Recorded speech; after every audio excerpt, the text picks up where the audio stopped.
videoda ben yokum bile ama hepiniz kullandığınız beni kapakta gibi. İstemem birinizi bile yanımda, ben hazırım, izlenim hepinizi. Geçelim üstünüzden hastalık ve hastalık olursunuz. Benim için tacımı getirin, sesinizi kesin.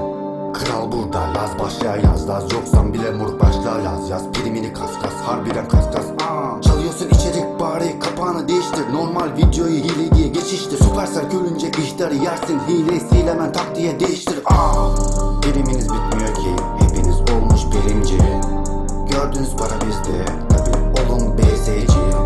YBC abim nerede bu tur? Hayırdır güzelim, izlenmiyorsun son zamanda.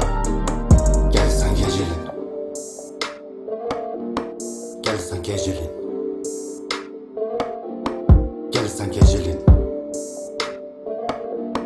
gel sen gecelin. Doldur boşalt düşün pek, Laz geldi lan çıkar ki. Bu alemde beynim tek, beynim tek.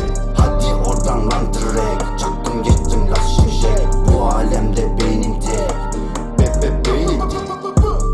YouTube'a giriyorum, trende bakıyorum.